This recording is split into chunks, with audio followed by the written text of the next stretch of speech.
चतुर्भुजं प्रसन्नवदनं ध्यायेत् सर्वविघ्नोपशान्तये। ॐ स्थापकाय च धर्मस्य सर्वधर्मस्वरूपिणे अवतारवरिष्ठाय रामकृष्णाय ते नमः। यथाग्नेर्दाहिका शक्ति रामकृष्णे स्थिता हिया सर्वविद्यास्वरूपान्तां शारदां प्रणमाम्यहम्। नमः श्रीयतिराजाय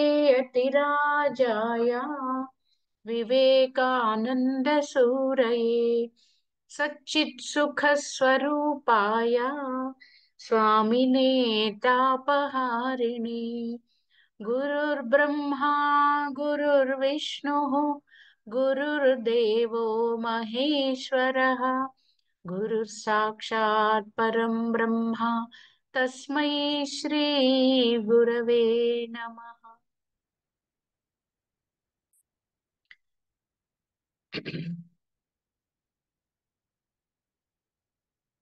मूर्तमहेश्वरमुज्ज्वलभास्करमे इष्टममरनरवन्द्यम् वन्दे वेदतनुमोञ्जितगर्हित कामकाञ्चनबन्धम् मूर्तमहेश्वरमुज्ज्वलभास्कर इष्टममरनरवन्द्यम्। సాక్షాత్తు పరమేశ్వరుడే స్వామి వివేకానందులుగా జన్మించారు. అది కిందటి వారం మనం చెప్పుకున్నాం. శ్రీరామకృష్ణులు అనేక సార్లు ఆయన అది ప్రస్తావించారు. అనేక సంఘటనలు ఆయన పరమశివుడే అని రుజువు చేశాయి అంతా. కానీ మరుగున ఉన్నారు. ఈసారి భగవంతుడు అవతారం దాల్చి వచ్చారు శ్రీరామకృష్ణులు జగజ్జనని. కానీ చాలా చాలా మరుగుపరుచుకున్నారు వాళ్ళు. ఎంత మరుగుపరుచుకున్నారంటే మామూలుగా వారి అనుగ్రహం ఉంటే తప్ప ఆయన భగవంతుడు, ఈయన పరమశివుడు, ఆవిడ జగజ్జనని అన్నది మాత్రం తెలియదు అని శారదమ్మ చెప్పారు. ఆయన అనుగ్రహంతోనే అది అర్థం అవుతుంది. ఆయనని రివీల్ చేసుకుంటారు. అది ఎందువలన అనుగ్రహం కలుగుతుంది అంటే చెప్పలేమట. చిన్నపిల్లాడు ఉదాహరణ చెప్పారు. చిన్నపిల్లలు చాక్లెట్లు తింటూ ఉంటారు, లేదా ఏదో ఆడుతూ ఉంటారు. ఎవరైనా వచ్చి అడుగుతూ ఉంటారు, నాకు పెట్టవా, నాకు పెట్టవా.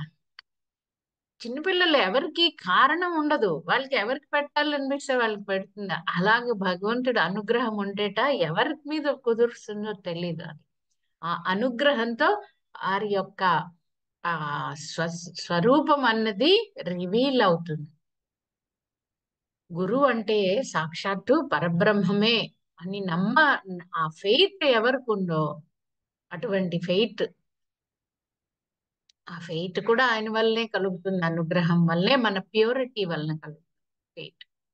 ప్యూరిటీ, మైండ్ ప్యూరిటీ అన్నమాట. The more and more if the mind gets purified, then you will understand the grace of the lord. అది then only we can understand. మనకి అర్థమవుతుంది అప్పుడే. ప్యూరిఫై భగవన్ నామంతో, నిస్వార్థంతో, పవిత్రతతో, సేవతో ప్యూరిఫై చేస్తూ ఉండాలి మైండ్ని అన్నమాట. అది అంత ఈజీగా అవుతుందా? ఎన్నో జన్మల వాసనలు కదా. ఇక్కడ ఆ భువనేశ్వరి దేవి ప్రార్థనలతో ఒక అవతార కార్యం తోటి పరమశివుడు స్వామి వివేకానందుడుగా అవతరించాడు. కానీ ఎన్ని కష్టాలు అనుభవించారు స్వామీజీ.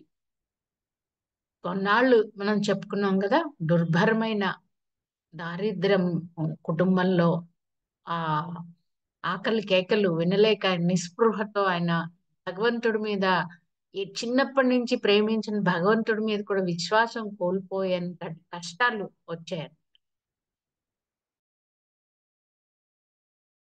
వచ్చి ఆయన తట్టుకోలేకపోయేవారు. బ్రహ్మ సమాజానికి వెళ్ళి అక్కడ పాటలు అవి పాడుతూ ఉండేవారు. ఆ మధుర గాయకుడు ఆయన. ఆయన ఏమి లేదు. ఆయన జీవితం చదివితే ఆయనకి రాని విద్య అంటూ లేదు అసలు. ఆ మధుర ఆ గానంకి అందరూ ఇదవుతూ ఉండేవారు. ఆ బ్రహ్మ సమాజంలో వెళ్తూ ఉండేవారు. భగవంతుడు గురించి ఒక టెంపరరీగా ఆయనకి ఇది కలిగినప్పుడు శ్రీరామకృష్ణులు ఆయన జీవితంలోకి వచ్చారన్నమాట. నేను ఆయన అడిగారు, భగవంతుడిని చూసారా చూసారా, అందరినీ, మేధావుల్ని, ఆధ్యాత్మికవేత్తల్ని, తత్వవేత్తల్ని అడుగుతూ ఉండేవారు భగవంతుడిని చూసారా అని. ఆయన చిన్నప్పటి నుంచి ఆయన్ని వెంటాడే ప్రశ్న. శ్రీరామకృష్ణులు మాత్రమే జవాబు ఇచ్చారు, నేను చూశాను, నిన్ను ఎలా చూస్తున్నానో అలా చూశాను, నీతో ఎలా మాట్లాడుతున్నానో అలా మాట్లాడొచ్చు భగవంతుణ్ణి, నువ్వు కూడా మాట్లాడొచ్చు అని.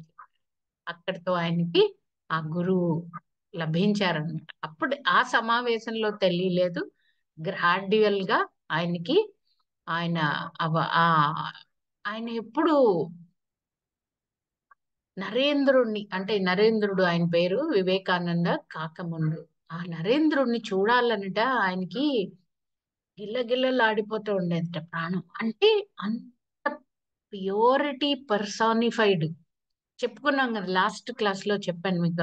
అంటే కామము అన్నది అసలు లేశ మాత్రమైనా లేని పవిత్రత అన్నమాట అక్కడ. అందుకని శ్రీరామకృష్ణులకి ఇంకా ఆయన రాకపోతే విలవెల్లాడిపోతూ ఉండేవారు. వెళ్ళి ఎవరినో ఒకళ్ళని వెళ్ళి, ఎందుకు రాలేదు నరేంద్రుడు, ఎందుకు రాలేదు కనుక్కోమనేవారు. అలా కాలు గాలిన పిల్లిలా తిరుగుతూ ఉండేవారు.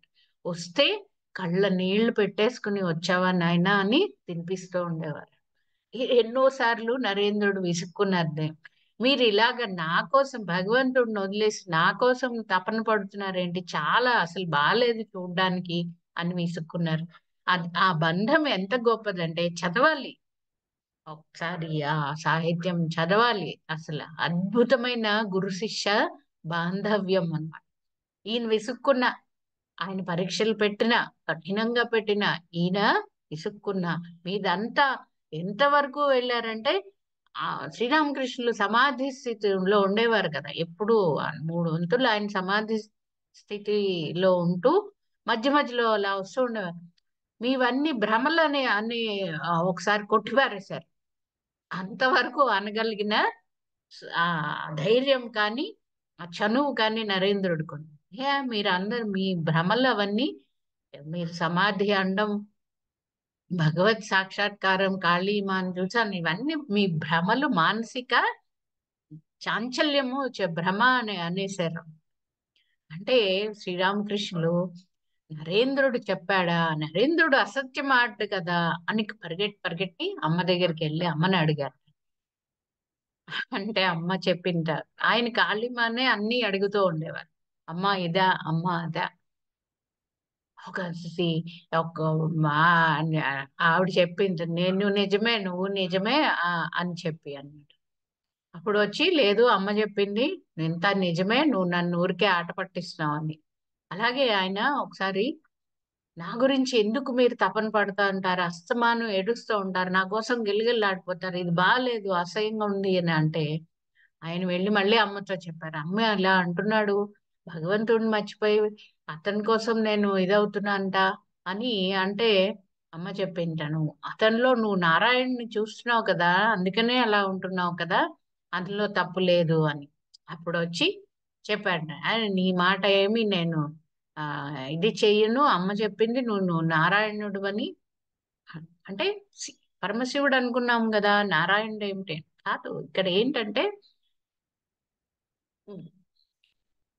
అమ్మవారి పలుకుల్లో మనం ఒక సూక్ష్మమైన ఇదిని గ్రహిస్తూ ఉండాలన్నమాట. అంటే సూక్ష్మం ఎప్పుడు గ్రహించగలుగుతాం, లిటరల్ మీనింగ్ తీసుకుంటూ ఉంటాం, కానీ సూక్ష్మమైనవి ఎప్పుడు, ఇందాక చెప్పాను కదా, purity, the more pure the mind is, the more we can perceive. ఇది వివేకానంద స్వామి చెప్పారు. ఎందుకంటే శ్రీరామకృష్ణుల యొక్క బోధల్ని, ఒక బోధ తీసుకుంటే, ఒక ఒక మెసేజ్ తీసుకుంటే, అది ఒక్కొక్కరికి ఒక్కొక్కలాగా అర్థమవుతుంది. వాళ్ళ ప్యూరిటీ స్థాయిని బట్టి అర్థమవుతుంది. అలాగే భగవంతుడిది కానీ అమ్మది కానీ అక్కడ పరమశివుడు అని చెప్పారు, ఇక్కడ సప్తర్షుడు అని చెప్పారు, ఇక్కడ నారాయణుడు అని చెప్పారు. అంటే ఇక్కడ శివకేశవుల భేదం లేదని మనకు చెప్తున్నారు. ఎన్నోసార్లు శ్రీరామకృష్ణులు నాకు నా నరేంద్రుడికి భేదం లేదు, మేమిద్దరం ఒకటే. ఎలా అయితే అమ్మ గురించి చెప్పారో ఈయన గురించి కూడా అదే చెప్పారు, నేను నరేంద్రుడికి భేదం లేదు. అలా మనకి అమ్మ కూడా అదే చెప్పింది. నారాయణుడిలో నారాయణుడు చూస్తున్నావు కదా అని చెప్పి. నేనంటే ఇక్కడ ఏంటి, పరమశివుడు నారాయణుడు ఇద్దరు శివకేశవుల మధ్య భేదం లేదు అని మనకి అనేక విధాలుగా ఈ సందేశాలు వస్తున్నా కూడా మనం భేదం చూస్తూనే ఉంటాం. అది మన ఇంప్యూర్ ఇంప్యూర్ మైండ్ అది. బట్ ఇక్కడ అర్థం చేసుకోవాలి, ఆ నరేంద్రుడు అసలు వాళ్ళిద్దరి మధ్య ఏమి బాంధవ్యం అంటే, ఆయన ఆ మొట్టమొదటిసారి మనం చెప్పుకున్నాం కదా, మనుచలో నిజ నికేతన, వెళ్ళిపోదాం పద, ఇక్కడ ఏం చేద్దాం, ఇది మనకి ఎందుకు, ఇది విదేశం, మన దేశం కాదు. మనం ఈ దేశం ఏమిటి, భగవంతుడి దగ్గరికి వెళ్ళిపోవడం, మళ్ళీ అక్కడి నుంచి వచ్చాము, అక్కడి నుంచి వెళ్ళిపోవడం అంటే అజ్ఞానం తొలగిపోతే ఇంకా అదే ఉంటుంది మనకి. అజ్ఞానం వల్ల ఇది కనపడుతోంది, అజ్ఞానం తొలగిపోతే అదే కనపడుతుంది. అప్పటి నుంచి ఆయన నరేంద్రుడి పాటలకి విపరీతమైన ఆయనకి పిచ్చి అన్నమాట. వచ్చినప్పుడల్లా పాడిస్తూ ఆయనకి ఆధ్యాత్మిక శిక్షణ అంటే 16 మంది ప్రత్యక్ష శిష్యులు శ్రీరామకృష్ణునికి. వాళ్ళకి ఈ శిక్షణ ఇస్తూనే నరేంద్రుడికి ఒక ప్రత్యేక శిక్షణ ఇస్తూ ఉండేవారు. అంటే ఆయనకి తెలుసు నరేంద్రుడు పని ఏంటి, కార్యం ఏమిటి అని ఆయనకి తెలుసు కనుక. అలాగే నరేంద్రుడిలో ఉన్న ఏ మాత్రం ఏ చిన్న ఇది కనపడినా అది తొలగిస్తూ ఉండేవారు అన్నమాట. చాలా రోజులు నరేంద్రుడు అమ్మని నమ్మేవాడు కాదు. ఆయన ఎందుకంటే బాగా చదువుకున్నాడు, మేధావి, బాగా జీనియస్ ఆయన. అప్పటి ఆ స్థితిలో యువకుడు కదా, ఈ అమ్మవారు, అమ్మ, జగజ్జన్ని, కాళీ ఇవన్నీ కొట్టిపారేస్తూ ఉండేవాడు. భగవంతుడు, భగవత్ శక్తి ఉంది కానీ ఇలాంటి రూపము అలాగా కాళీ అలాగే నమ్మేవాడు కాదు ఆయన. అది ఎలాగా ఆయన ఎలాగా ఇది చేశారు అంటే, నరేంద్రుడు ఒకరోజు చాలా బాధ, కుటుంబ బాధ చూడలేక వచ్చి శ్రీరామకృష్ణుల్ని అడిగాడు అనమాట. మీరే అమ్మతో మాట్లాడుతూ ఉంటారు కదా, ఏదో ఒకటి నా కుటుంబానికి సహాయం చేయమని అడగండి, మీరు మీరు చెప్పండి, ఇవ్వండి, లేకపోతే మీరే అంటే. ఆయన అన్నారు నవ్వి, ఆయన ఎప్పుడు ఆయన మీద ఆయన భగవంతుడు అని ఆయన ఎప్పుడు చెప్పలేదు కనుక ఆయన అన్ని అమ్మ మీద పెడతారు. ఎందుకంటే మనకి ఆ అహంకార రాహిత్యం నేర్పడానికి అనమాట. అంటే ఎవరి వల్ల ఏది జరగదు ఈ ప్రపంచంలో. ఈ చెయ్యి ఇలా ఎత్తి పెడుతున్నామన్నా, ఈ వేలు కదుపుతున్నామన్నా మన వల్ల కాదు. అమ్మవారి శక్తి ఉంటేనే మనం కదపగలం. కానీ మనం ఏమనుకుంటాం, మనం కదుపుతున్నాం అనుకుంటాం. పక్షవాతం వచ్చింది అనుకోండి, ఎక్కడి నుంచి కదపగలం? మనం అనుకున్నా కదపగలమా? లేదు కదా. సో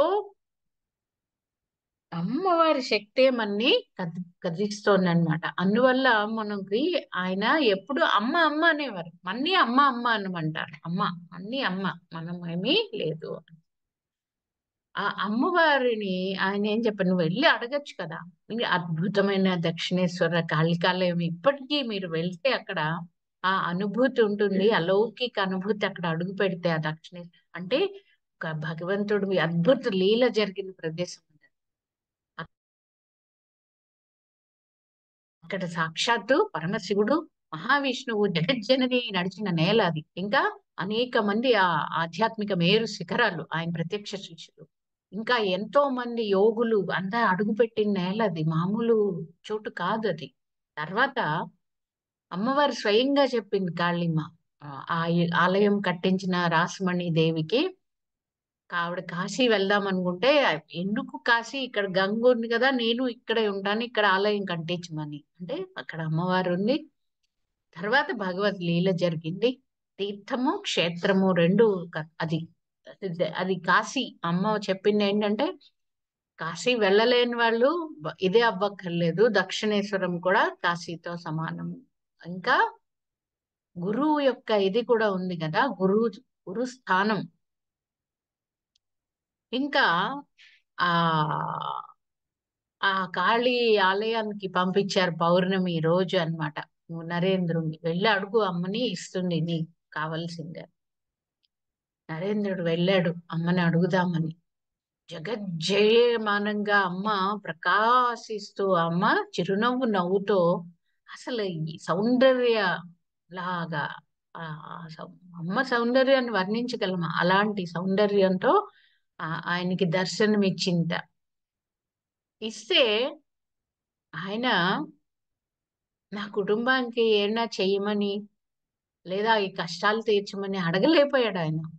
ఆయన ఏమి అడిగాడు? భక్తి జ్ఞాన వైరాగ్యాలు ఇవ్వమ్మా అని అడిగాడు ఆ జగజ్జననికి నమస్కరించి. అమ్మ నవ్వుతూ ఉంది. అయిపోయింది దర్శనం, బయటకు వచ్చారు. రామకృష్ణులు నవ్వుతూ కూర్చున్నారు. ఆయనకు తెలుసు కదా అక్కడ ఏం జరిగి ఉంటుంది. నవ్వారట. అడిగావా అమ్మని? అప్పుడు త్వరలోకి వచ్చారు ఆయన. ఇది ఏమి నేను భక్తి జ్ఞాన వైరాగ్యాలు అడిగాను అని. అరే రే, అమ్మ సాక్షాత్తు ఏం కావాలని అడిగితే దర్శనం ఇచ్చి నువ్వేంటి మరి మళ్ళీ వెళ్ళి అడుగు నీ కుటుంబాన్ని. మళ్ళీ వెళ్ళారు. మళ్ళీ అదే జరిగింది. మూడోసారి వెళ్ళారు, మళ్ళీ అదే జరిగింది.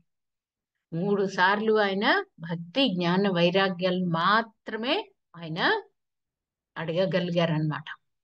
ఆడు బయటకు వచ్చి అన్నారు, ఇది మీరేదో మాయాజాలం చేశారు, మీరు ఆపేశారు, నన్ను అడగనివ్వకుండా నన్ను ఆపేశారు, ఇది న్యాయం కాదు అని ఆయన చెప్పారు. అంటే అప్పుడు రామకృష్ణులు నవ్వారన్నమాట. అమ్మని ఒప్పుకున్నావా అన్నారు. ఒప్పుకున్నాను అన్నారు. అప్పుడు ఆయన కాళీమాని ఆయన అంగీకరించారు నరేంద్రుడు.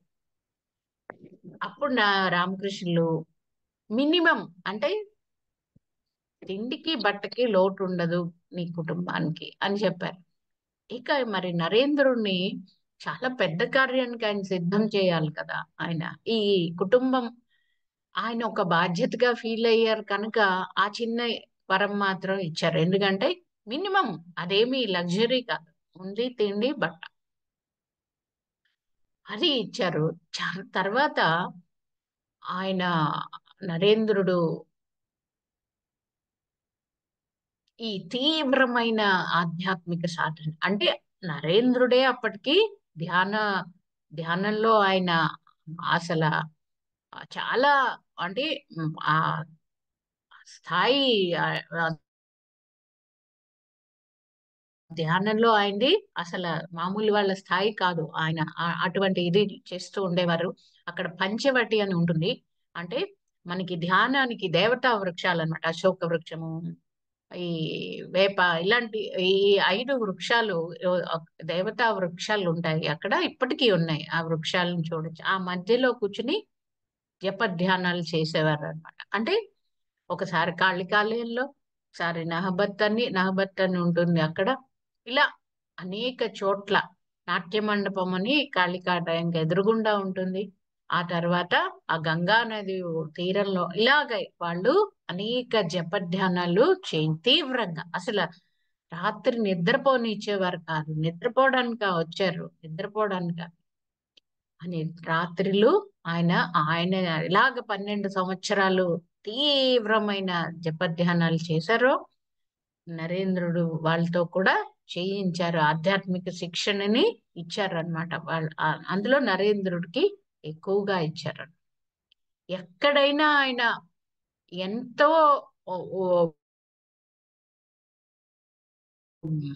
బాధపడుతున్నప్పుడు కూడా ఆయన ఒకసారి ఈ ఈ ఈ తీవ్రత అంటే ఆధ్యాత్మిక తీవ్రతని ఒకరోజు ఆయన ఇది చెయ్యలేక, అంటే చెయ్యలేక అని కాదు, ఆ రోజు ఆయనకి ఎందుకో చాలా తీవ్రంగా అనిపించి పరిగెత్తి కలకత్తా వెళ్ళిపోయారు. వెళ్ళిపోయి ఇంకా వెళ్ళను అక్కడికి అని నిర్ణయించుకున్నారు. కానీ ఒక మహాశక్తి కదా ఆయన్ని పట్టుకుని లాగిందనమాట. మళ్ళీ వచ్చారు. ఈ సంఘర్షణ శ్రీరామకృష్ణుకి తెలిసిపోయి ఆయన చాలా ఏడిచారట ఆ రోజు అన్నమాట. అంటే నేను వదలలేను నేను నిన్ను, ఎందుకంటే నువ్వు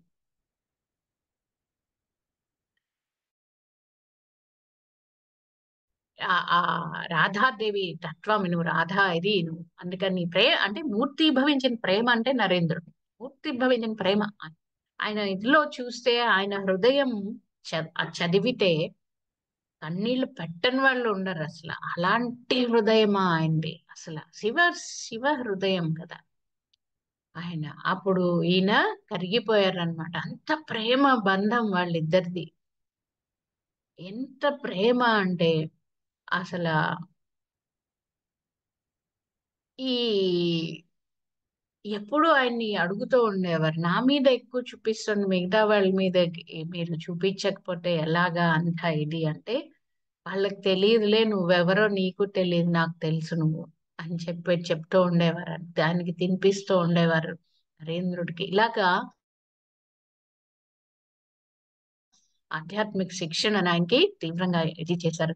ప్రతి చిన్న విషయాన్ని ఆయన ఇది చేస్తూ ఆయన ఆ శక్తులని అంటే ఇంకా ఆయన అవతార సమాప్తి అవుతుంది అని ఆయనకు తెలిసినప్పుడు ఆ నరేంద్రుణ్ణి కూర్చోపెట్టుకుని ఒకరోజు తలుపులు వేసి ఆయన ఆయనకి ఇవ్వాల్సిన సందేశం అంతా ఇచ్చేసి, ఆ నా శక్తులన్నీ నీకు ఈ ఎన్ని పరీక్షలు పెట్టారో కూడా ఇది చేసే ముందు చెప్పుకున్నాను.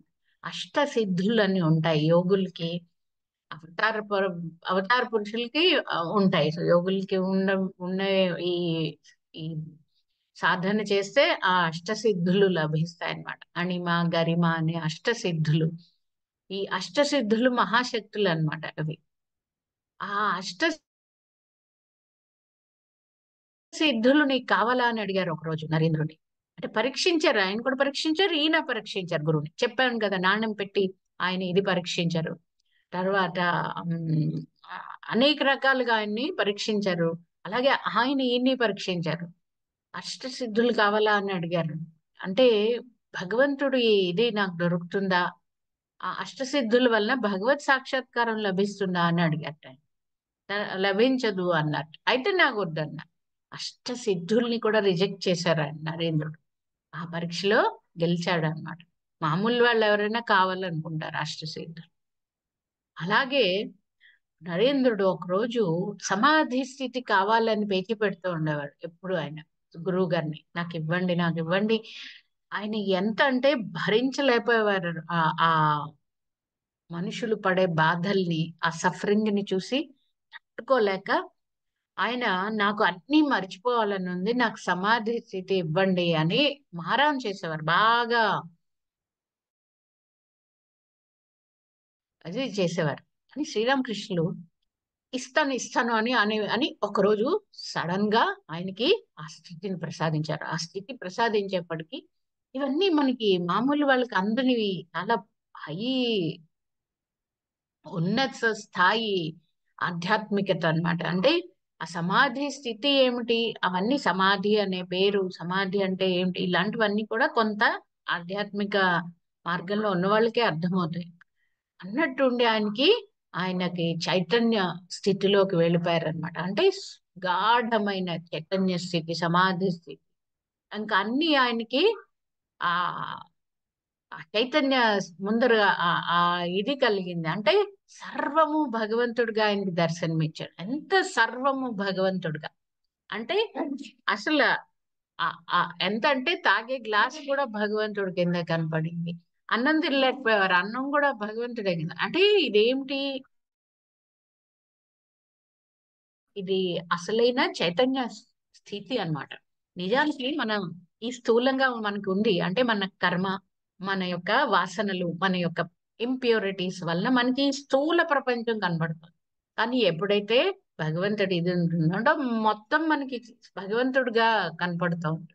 మనము భగవంతుడే, అన్ని కుర్చీ భగవంతుడా, గ్లాస్ భగవంతుడా అని అవుతూ ఉండేవాడు నరేంద్రుడు. కానీ ఆయనకి ఆ స్థితిని ప్రసాదించారు శ్రీరామకృష్ణ. అప్పుడు ఆయన నమ్మారు. ఆయన ఏది నమ్మేవాడు కాదు, ఆయనకి ఎక్స్పీరియన్స్ అయితేనే నమ్మేవారు నరేంద్రుడు. ఆయనకి ఎక్స్పీరియన్స్ అంత భగవంతుడు. అన్నం కూడా తినలేకపోయేవారు.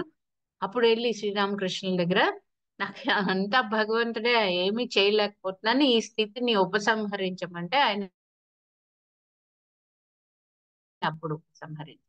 అలాగే సమాధి స్థితి అంటే అక్కడ ఇంకా భగవంతుడు అన్నది కూడా లేని ఆ ఆనందమయ స్థితి, అంటే నిశ్చలమైన స్థితి, అది కూడా ఇచ్చారనమాట. అంటే కంప్లీట్ గా బాడీ కాన్షియస్నెస్ పోయి ఆ ఆ ఆ సమాధి స్థితి అంటే చైతన్య స్థితిలో ఉండిపోవడం అనేది ఆయనకి అంత ఇదే అయిపోయిందిట.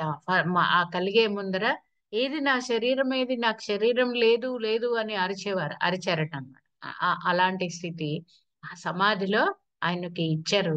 స్థితి ఇచ్చి ఆ సమాధి స్థితి నుంచి వచ్చాక దాని గురించి ఆయన ఒక పోయం రాశారు. ఆయన పోయెట్ కూడా, ఆయన గాయకుడు, పోయెట్ కూడా, కవి కూడా, చాలా కవిత్వం రాశారు ఆయన. రాశారు ఆ సమాధి స్థితి గురించి ఆయన. ఆ బయటకు వచ్చాక ఆయన, నేను మళ్ళీ నాకు ఇవ్వండి, నేను ఇంకా ఇందులోనే ఉండిపోతాను, నాకు ఈ ప్రపంచం అంతా వద్దు అనేసారు. ఇప్పుడు శ్రీరామకృష్ణులు కేకలేశారు అన్నమాట, ప్రియ శిష్యుడు, నువ్వు అంత స్వార్థపరుడువా? నువ్వు నువ్వు పెద్ద వటవృక్షంలా కోట్ల మందికి నువ్వు నీడనిస్తావని నీకు ఇదంతా ఇది చేస్తాను, నువ్వు అలా ఉండడానికి రాలేదు, నువ్వు అని అంటే అక్కడ ఏమిటి సందేశము అంటే నరేంద్రుడి వల్ల మహాకార్యం జరగాల్సి ఉంది. తర్వాత 1500 సంవత్సరాలకు సరిపడా జ్ఞానము ఆయన ఇచ్చారు మనకి. శివుడు అంటే జ్ఞానం ఉంటారు కదా.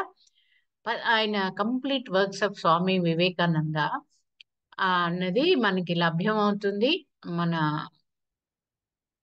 బుక్ స్టాల్స్ లో, ఆన్లైన్ కూడా. ఆయన మొత్తం జ్ఞానాన్ని అంటే పరమ జ్ఞానం, సుప్రీం నాలెడ్జ్, ఆ పాఠం మొత్తము ఆ 10 వాల్యూమ్స్ లో ఆయన ఇచ్చేశారు. ఆ జ్ఞానాన్ని ఇచ్చేశారు. పరమశివుడు కదా ఆ జ్ఞానాన్ని ఇచ్చారు.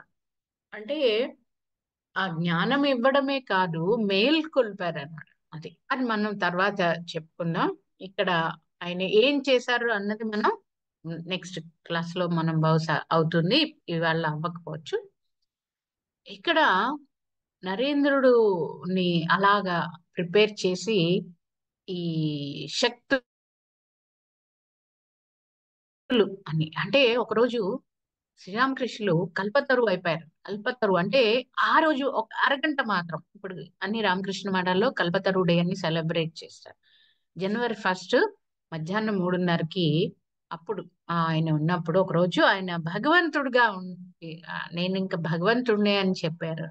ఆ రోజు ఆయన్ని స్పృశించిన వాళ్ళందరికీ కూడా ఆయన చైతన్యం జాగృతమవుగాక, చైతన్యం జాగృతం అవడం అంటే చైతన్యం అందరిలో ఉంది కానీ నిద్రావస్థలో ఉంది, అది జాగృతమవుగాక అని అందరినీ దీవించారు చేశారు. కానీ నరేంద్రుడు అప్పుడు ఉన్నప్పటికీ ఆయన మాత్రం అక్కడికి వెళ్ళడం అవ్వలేదు. చాలా ఇది పడ్డారు. కానీ అసలు శ్రీరామకృష్ణుల ప్రియ శిష్యుడు, ఆయన ఇవ్వకుండా ఉంటారా ఆ రోజు?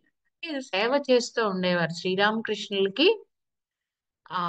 అప్పట్లో ఆ క్యాన్సర్ వచ్చింది. అనేక పాప కర్మలు తీసుకోవడం వలన ఆయనకి క్యాన్సర్ వచ్చి ఆయన ఆ గొంతు క్యాన్సర్ తో బాధపడుతూ ఉంటే నరేంద్రుడు ఆయనకి నిరంతరం సేవలు చేస్తూ ఉండేవాడు. చూడలేకపోయాడు ఆయన యొక్క బాధని అన్నమాట. అది ఆ ఎంత ఇది సేవ అంటే ఆ ఆయనకి ఎంత గురుభక్తి అంటే చెప్తే ఎవరు నమ్మలేరు ఇలాంటివి. కానీ గురుభక్తికి తార్కాణం హయ్యెస్ట్. ఆయన ఉమ్, అందరూ క్యాన్సర్ వచ్చిందంటే అదేదో అంటువ్యాధేమో అని అప్పట్లో అన్నమాట. రామకృష్ణుల దగ్గరకు రావడానికి అందరూ భయపడుతూ ఉండేవారు. ఆయన తినవి అవి ముట్టుకోవడానికి భయపడుతూ ఉండేవారు. అంటే అప్పుడు వివేకానందుడు స్టడీ చేశారు. ఆయన మెడిసిన్ ఇదిలో కూడా స్టడీ చేశారు అన్నమాట. ఆయన స్టడీ చేసి డాక్టర్లు ఇది చేసి అది అంటువ్యాధి కాదు అని చెప్పినా ఎవరు వినలేదు.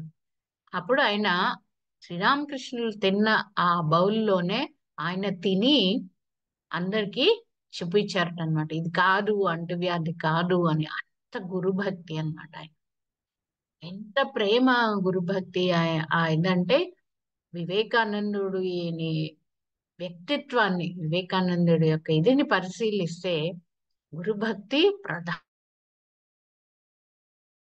ప్రధానమైన ఇది అన్నమాట. అంటే ఆ గురుభక్తితో ఎంతైనా సాధించవచ్చు. ఆయన ఏమంటారంటే శ్రీరామకృష్ణులు రాముడు అయితే నేను ఆంజనేయుల్లాగా సముద్రాలు లంఘించి వెళ్ళాను రామకార్యానికని. అంటే సముద్రాలు దాటి వెళ్ళారు కదా వెస్ట్రన్ కంట్రీస్. ఆయన అంటారు నేను ఆంజనేయుడిలాగా లంఘించి వెళ్ళాను అక్కడికి ఆ రాముడి కార్యానికి అని చెప్పి. ఇది చాలా అర్థం చేసుకోవాల్సిన విషయం ఏంటంటే దురదృష్టవశాత్తు ఏమైందంటే మన మహాత్ములు ఎవరైతే ఉన్నారో వారి యొక్క జీవితాలని కానీ వారి యొక్క సందేశాలను కానీ మనం ఒక్కసారైనా చదవడానికి మనం అసలు ఏమి ఇంకా ఏమిటి జీవితం అనిపిస్తుంది. అంటే ఎవరి వల్ల ఈ భారతదేశం ఇప్పటికీ ఇలాగా నిలబడగలిగింది అంటే అందులో ప్రధానంగా వివేకానందునే చెప్పాలి. ఇది నా మాట కాదు, ఆ మహాత్ముల అందరి మాట. ఎందుకంటే అప్పటికి ఆ భారతదేశం పరిస్థితులు, ఆయన చేసిన కాంట్రిబ్యూషన్ దానివల్ల రివైవ్ చేశారు భారత యొక్క ఆ గ్లోరీని, భారతదేశాన్ని యొక్క గ్లోరీ, ఆ వైభవాన్ని ఆయన తిరిగి పునరుద్ధరించారు కనుక ఆ భారతదేశం వివేకానందుని విడతీయలేం ఆయన జీవితం. ఎందుకంటే మనకి చిన్నప్పుడు క్లాస్ బుక్స్ లో పెడతారు కానీ ఏంటంటే ఏదో మెకానికల్ గా చదివిస్తాం, కానీ లోతుగా పరిశీలన చేయండి అద్భుతమైన రెవల్యూషన్ ఉంటుంది, అద్భుతమైన రియలైజేషన్ ఉంటుంది ఆయన జీవితము సందేశాలు. ఆయన ఆ పరీక్షలకు ఓర్చుకుని, శ్రీరామకృష్ణుల పరీక్షలకు ఓర్చుకుని ఆయన తీవ్ర సాధనలు చేసి సేవ చేసి ఆయన గురుభక్తి చివరగా ఆయనకి శరీరాన్ని వదిలిపెట్టే ముందర ఆయన యొక్క శక్తులన్నీ వివేకానందుడికి ధారపోశారు శ్రీరామకృష్ణ. ధారపోసి చెప్పారు అన్ని నీకు ఇచ్చేసాను, నీకు ఇవాళ నా దగ్గర ఏమీ లేదు అని అని అన్నారనమాట శ్రీరామకృష్ణ. నీకు ఇచ్చేసానంత. అండ్ ఆయన యొక్క కార్యం ఇది ఏమిటి అన్నది కూడా ఆయనకి ఎక్స్ప్లెయిన్ చేశారు అద్భుతంగా. అక్కడ ఏం జరిగింది వాళ్ళిద్దరి మధ్య అన్నది మిగతా శిష్యులకు కూడా తెలియదు అన్నమాట. వాళ్ళిద్దరి మధ్య ఆయన ఏం చెప్పారు, ఏది ఇది చేశారు అన్నది ఆయనకి తెలియదు. కానీ ఆయన ఆ తర్వాత ఎన్నో సార్లు చెప్పారు అంతా రామకృష్ణులు చెప్పినట్టే నేను చేశాను అని చెప్పి. ఆ ఆయన శ్రీరామకృష్ణులు శరీరాన్ని వదిలేశారు. అప్పటి వరకు ఒక 4 సంవత్సరాలు ఆయన వీళ్ళకి కఠినమైన శిక్షణ ఇచ్చారు శ్రీరామకృష్ణులు. ఆయన శరీరాన్ని వదిలిపెట్టారు, తట్టుకోలేపారు. ఈయన చాలా హీలీ సెన్సిటివ్ వివేకానంద స్వామి, తట్టుకోలేపారు ఆయన వెళ్ళిపోవడం. కానీ ఆయనకి ఇచ్చిన గురువు ఇచ్చిన ఆ బాధ్యత అన్నది చాలా గురుతరమైనది. అది ఆ బాధ్యతని నిర్వహించడానికి ఆయన సిద్ధమయ్యారు. ఇక్కడ అగ్ని పరీక్ష మొదలైంది వాళ్ళకి. ఏమిటి అగ్ని పరీక్ష అంటే అప్పటి వరకు శ్రీరామకృష్ణుల అండలో చిన్నపిల్లల్లాగా గడిపేశారు ఆ దక్షిణేశ్వరంలో. దక్షిణేశ్వరంలో ఆయన అక్కడ ఉండగా ఏ లోటు రాలేదు. ఎందుకంటే గుడి వాళ్ళు పెడుతూ ఉండేవారు, గుడి ప్రసాదం వస్తూ ఉండేది, ఇంకా భక్తులు ఇచ్చే వాటితోటి అంత నడిచిపోయింది. ఇక్కడ ఆయన శరీరాన్ని వదిలిపెట్టేశాక ఇంకా దక్షిణేశ్వరం గుడిలోకి ఉండడానికి అవ్వదు. ఇప్పుడు ఈ శిష్యులందరికీ ఏం చేయాలో తెలియలేదు. కొంతమంది ఇల్లులు వదిలిపెట్టి వచ్చేసారు. అందులో చాలా రిచ్ ఫ్యామిలీస్ లో ఉన్నవాళ్ళు ఉన్నారు ఆ శిష్యుల్లో. ఏమీ లేని పేద గొర్రెల కాపర్లు ఉన్నారు. ఆ వాళ్ళు మ్, వదిలిపెట్టి వచ్చేసారు. ఇక్కడ శ్రీరామకృష్ణులతో ఉండిపోయారు. ఇప్పుడు ఇంటికి వెళ్ళలేరు. వాళ్ళ దగ్గర ఏమీ లేదు. ఇది ఒక చాలా పరీక్షా సమయం అన్నమాట. ఆయన శ్రీరామకృష్ణులు వెళ్ళిపోయారు. అమ్మకు కూడా జగజ్జనని, ఆవిడికి కూడా ఎక్కడ ఉండాలో ఏం చేయాలో ఏమీ తెలియని పరిస్థితి. చెప్పుకున్నాం కదా, ఆయన వెళ్ళిపోయాక ఒక 6 నెలలు శ్రీ వివేకానంద స్వామి శిష్యులు కూడా ఆవిడ్ని పట్టించుకునే ఇల్లు వాళ్ళకే ఏమీ గడవలేదు. ఆ సమయంలో ఆవిడ కామర్పకూరు వెళ్ళి అక్కడ ఎవరిని ఏమీ అడగద్దని శ్రీరామకృష్ణుల యొక్క ఆజ్ఞ అన్నమాట. అందుకని ఆవిడ అక్కడ ఉండి ఏదో ఎవరైనా చూసి ఇచ్చిన కాసిన బియ్యంతోనో, ఉప్పు కూడా లేదురా, ఆ ఉప్పు లేని ఆ అన్నం ఉడికించుకుని ఏదో ఆ పూరిల్లు చుట్టూ ఎన్నో ఆకుకూరలు లాంటివి ఉంటే అవి ఉడికించుకుని తింటూ గడిపారు. ఇక్కడ వీరి పరిస్థితి, ప్రత్యక్ష శిష్యులు వివేకానంద స్వామి ఆధ్వర్యంలో ఉన్నారు వీళ్ళు. ఆయనే నాయకుడు అయ్యాడు వాళ్ళకి. అప్పటికి ఇంకా అంతకు ముందు ఒకరు, అందులో ఒకరు 12 13 ఈ ఇవి తీసుకొని వచ్చి ఇచ్చారంట. అంటే కాషాయ వస్త్రాలు, రుద్రాక్ష మాలలు అవి తెస్తే శ్రీరామకృష్ణులు వాళ్ళకి ఇచ్చారు. అంటే ఒక శాస్త్రీయంగా ఒక ఇదిలో ఆ సన్యాస దీక్ష అప్పటికి తీసుకోలేదు. కానీ శ్రీరామకృష్ణులు వాళ్ళకి ఇచ్చినప్పుడే అది ఇచ్చినట్టు అని అర్థమైంది. ఇక్కడ ఇప్పుడు వీళ్ళు అనేకమైన పరీక్షలు ఎదుర్కొన్నారు.